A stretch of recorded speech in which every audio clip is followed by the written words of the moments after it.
The benefits of home sharing. The obvious one people think of is financial. Certainly, as the homeowner, you'll have some extra income, and as the home sharer, you will probably be paying a lot less than market rent and probably something more in line with what your income is. Companionship, really just as important, if not more so than the financial aspects, because loneliness is epidemic today. I mean, in Great Britain, they have formed the Ministry of Loneliness to help address this problem. It's a health hazard.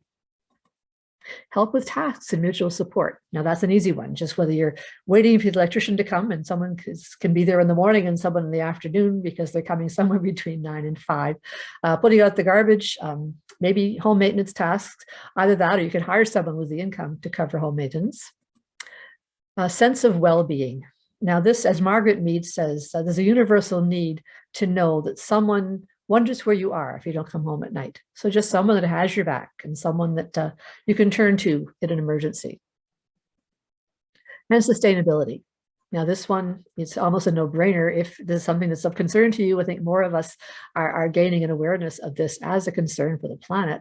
One set of appliances, one set of utilities, so many things can be shared. You don't need two of everything. It's just a very simple way to be sustainable. Now, just to go into the financial aspects a little bit more, the average income of a single senior back in 2014, it has gone up some since then, but not that much. At that point, it was $26,000 a year for a single senior. Now, how much housing does that cover? Well, if you look at the measure of the housing cost burden, if you have a median income of $26,000 a year, and supposing you're spending 30% of your after-tax income on housing, which is a rule of thumb that many financial advisors will tell you, that's only $650 a month. And you can't get anything for that that's worth living in, truly. Even if you're severely burdened at that income rate, still you're paying just a little over $1,000 a month, and you could hardly even get a basement apartment for that these days. Many people are spending even more than 50%, but at that rate, you are really at risk of homelessness because there's no cushion. If an emergency comes up, you know you're going to be out of a home. But even if you're not overly burdened by your housing costs, this is particularly for the homeowners, think what you could do with the extra income from renting out a room or two in your home.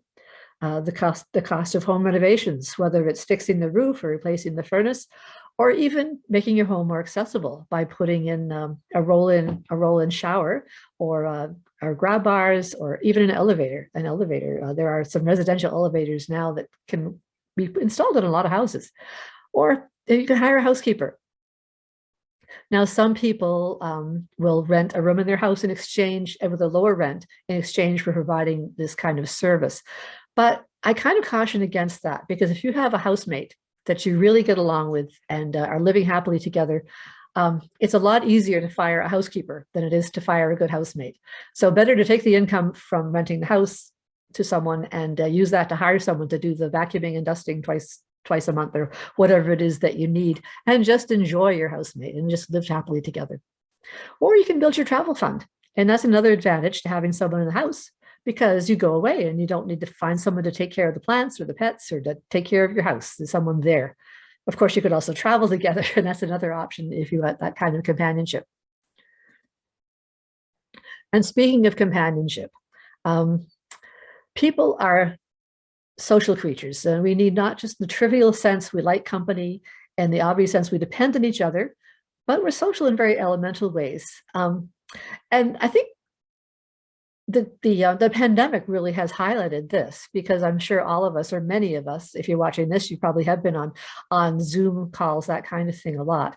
And you can get a lot of things done there, but it's just not the same as spending time with people. I know last weekend I just went over to a friend's house and we watched a movie together, and it was like, thank goodness, and I'm very glad as well that I am sharing my home with a couple of people during the pandemic, because I just know there are other people around, and it's a very different feeling.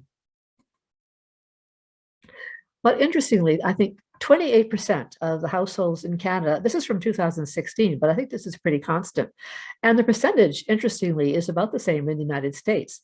28% of people are living in one-person households, whether it is an older senior who's widowed or divorced and has their kids have left the nest and they have this big house by themselves, or whether it's people just starting out There's a number of reasons people would be living in a one-person household. But the fact of the matter is that they're found that this is not a really healthy way to live. It's interesting too, there's another statistic here you'll see that non-family households of 2 or more, 4% of people are already living in shared housing, and I'm one of them. So chronic loneliness has a higher risk of early mortality than smoking a pack of cigarettes a day. I've heard this from a number of sources. This person happens to be a professor of psychology at the University of Chicago, but yeah, I've heard it in England. As I mentioned, they have the Ministry of Loneliness addressing this, but it's easier to understand because people can be more depressed if they're living alone. They may not eat properly. They may be anxious. It could lead to diabetes, heart disease, all of these factors of lifestyle that can contribute to ill health. And yeah, so share a home with someone, just having a meal with someone rather than just kind of eating on the run just because you know you should eat something, and often it's not that healthy. And it's sharing a cup of coffee with someone. So many towns and civic organizations create opportunities for seniors to socialize. And during COVID, a lot of those have shut down. They're starting to open up again now.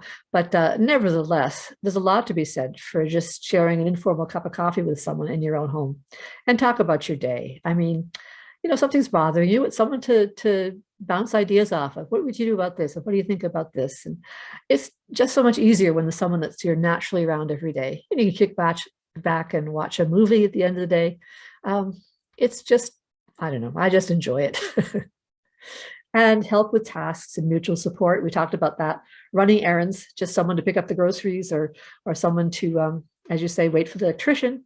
And another thing, if say you're 3 or 4 people sharing a home together and you're aging in place, and probably at least one of you will still have your driver's license. That's been an issue for many people. If they're used to being independent and suddenly they can't drive their car anymore, are they dependent on their kids to help them, or is there somebody else that's sharing the house with you? You can share a car. Putting out the recycling, waiting for the electrician, and even childcare or elder support and elder care, and with professional support. But I can speak to this because prior to moving where I'm living now, about 3 years ago, I moved here. I was sharing a home with a couple of women. The daughter and I were together for close to 20 years. She and I had been sharing a home with some other friends when her mother was buying a house and asked her daughter to come with her to help. She needed a mortgage, so she needed another signature on the mortgage. And her daughter said, well, sure, Mom, I'll come, but I'd love to ask my housemates. Maybe we can bring some of them too. And several of us, we all knew her mom, and we were happy to do that. As it happened, the house that they could purchase was really only big enough for 3 people. So for various reasons, it was me. And when we first started living together, we were both working full time. I was still practicing architecture at that point, and her daughter was in healthcare. But we would be away all day, come home, her mom would have dinner ready for us, and we'd have a great time together. But as time went by, she had an underlying health condition that we did know that was going to be progressive. So you fast forward 10 years. And at that point, her mom was in a wheelchair. She wasn't able to do as much of the cooking, that kind of thing. And then eventually we had 20 hours of personal support workers coming in every week. But because there were 2 other able-bodied adults in the house, it wasn't just the daughter having to be a caregiver for her mom, as well as working full time, which would have been very untenable. So many people take time off work to do that. By then I was in real estate, so my schedule was more flexible. So during the day I could probably be there, in the evenings her daughter was there. But for various reasons, she was able to stay home until just 2 weeks before she passed away. And it wasn't that I was a caregiver, I was there as a friend. I mean, her daughter went to Europe at one point with another friend, and her mom and I were sitting in the sunroom having a cup of tea, and her mom said, next time we'll go. And I said, absolutely, and that didn't happen. But it was just having somebody around to be a friend. So I would wish that for any of us. I think it's a great asset to have that available. And there's a difference between asking someone to pick up some chicken soup on their way home when you have the flu, or asking a friend who lives across town to do it, or even your next door neighbor. I mean, there's a group called the Tamarack Institute based in Guelph, Ontario, that are real community advocates. And they say the sign of a healthy community is if you would bring chicken soup to your neighbor when they're sick. Now, in the olden days, I think that was much more common. These days, we hardly know our neighbors, but you'd have to know your neighbor was sick. You'd have to know they like chicken soup, and you'd have to have a comfortable enough arrangement or between yourselves that they would be comfortable accepting something like that from you. But when someone's living in your house and they're out, you can say, would you pick up some ginger ale on your way home? I really could use something for my tummy, or, chicken soup, whatever it is that you might need, just as a very natural way of sharing together. And again, just a general sense of well-being. Just like you can't depend on vitamins to give you all the nutrients you need to eat whole food. And you can't depend on social programs to make your life worthwhile. You need the spontaneity and variety of people in your life naturally to have a true sense of well-being. And as I think I said earlier, Margaret Mead said, just having someone know if you don't come home at night, where are you? What's up? And, to call. Or if you're home and you have a fall, or an emergency arises, someone to dial 911. And sustainability. You talked briefly about that. It's easy to see that sharing a home with someone will reduce the amount of the earth's resources you need to live. One kitchen, one house full of furniture, one heating bill, and so forth. And speaking of that too, in Ontario alone, there are about 5 million spare bedrooms. And those are in the homes of people, because houses are getting larger now, or there's usually 4 or 5 bedrooms. In newer houses, there are that. But even if someone's lived in a house for 40 years and raised their kids, they're perhaps widowed or divorced, and their kids have all left. Those are some of the spare bedrooms that are there. But 5 million spare bedrooms is equal to about 24 years worth of affordable housing construction. So number one, will the province ever be able to afford to build that much housing? Number two, how many resources are needed to build that much housing? And that's going to impact our ecological footprint, if you will. And the fact that there are 5 million spare bedrooms, it's not a question of piling people into your house. It's just find a couple of people that you enjoy living with and create a life together. And that doesn't need to be built at all. They're right there, ready to go. So it's really something to think about.